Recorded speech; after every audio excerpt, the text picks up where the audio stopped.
Chris में प्यारे भाई और बहनों, आज के मनन चिंतन के लिए हम लेंगे संत योहन के सुसमाचार से पाठ।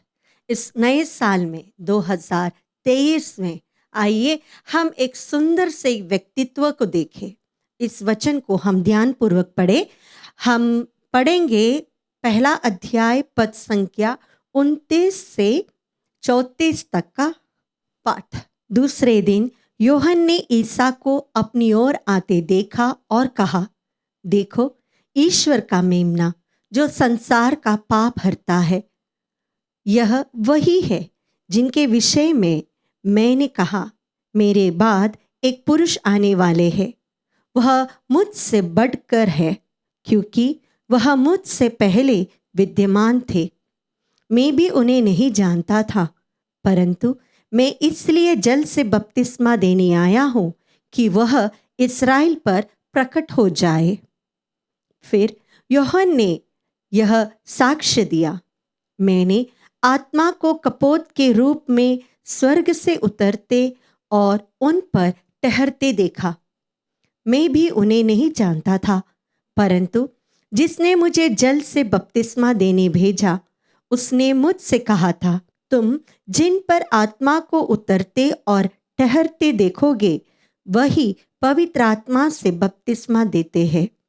मैंने देखा और साक्ष्य दिया कि यह ईश्वर के पुत्र है। प्रिय भाई और बहनों, इस पाठ में दो चीज़ों पर आपका ध्यान मैं खींचना चाहूँगी।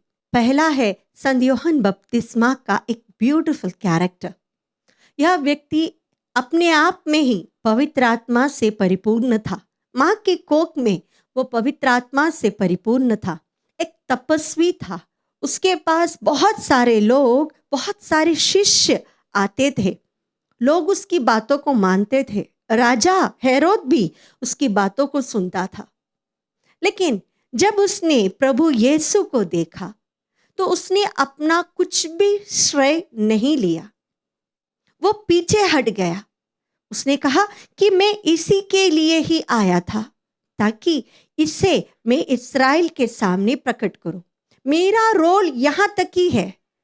मैंने देखा कि ईश्वर की आत्मा इस पर आकर उतरी। मैंने सुना स्वर्ग खोलकर ईश्वर की आवाज, यह मेरा प्रिय पुत्र है।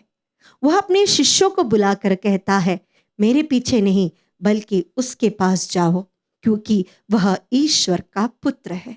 हमें जितना भी श्रेय मिलता है तो हम बहुत खुश होते हैं। हम बोलते हैं आने दो आने दो। सभी लोगों को अप्रिसिएशन बहुत पसंद है। सभी लोगों को अप्रूवल्स बहुत पसंद है। मैंने कुछ कार्य किया और लोगों ने उसकी प्रशंसा की तो बहुत अच्छा लगता है। अगर लोगों ने उसे स्वीकार किया तो बहुत खुशी होती है।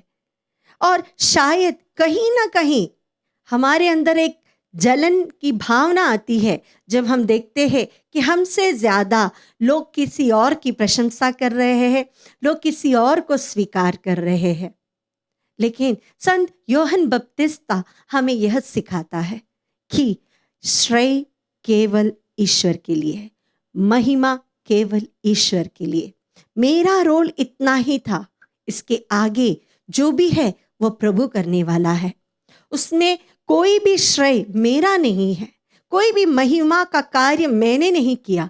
मैंने तो सिर्फ उसके आगमन के समय रास्ते को साफ कर दिया था। सेंट बर्नार्डिन के बारे में एक बात कहा जाता है। उन्होंने माता मरियम का दर्शन देखा था। वह एक विशनरी थी लूर्द की।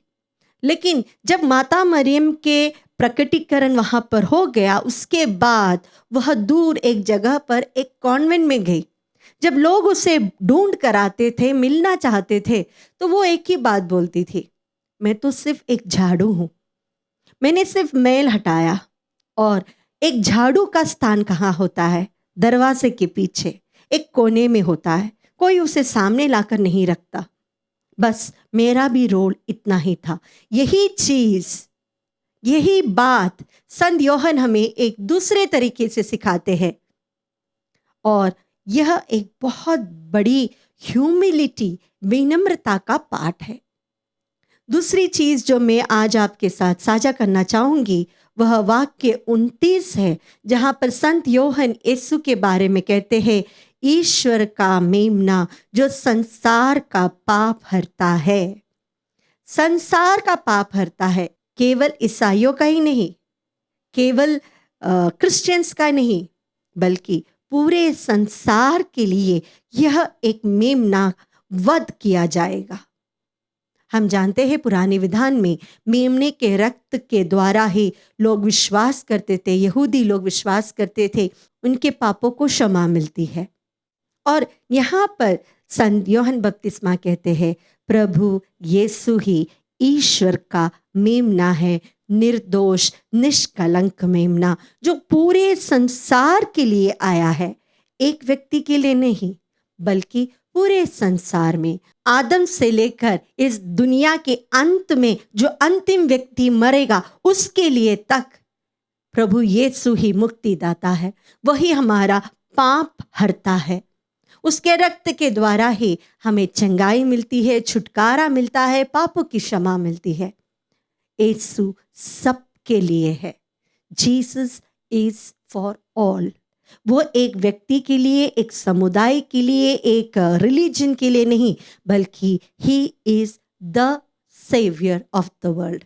आइए आज हम हमारे जीवन में प्रभु को हमारे जीवन के द सेवियर के रूप में स्वीकार करें। द को मैं स्पेसिफाई देना चाहूंगी क्योंकि वह एकमात्र मुक्तिदाता है, एकमात्र। और यह चीज हमें हमारे जीवन में स्वीकार करना है। और उसी प्रकार जो विनम्रता संत यूहन्ना बपतिस्मा ने दिखाया, वह हमें भी अपने जीवन में स्वीकार करना चाहिए। दूसरों को प्रोत्साहन दे, दूसरों की खुशी में खुश हो जाए, उन्हें आगे बढ़ने की एक हौसला बने। आइए आज हम प्रभु यीशु से यही प्रार्थना करें।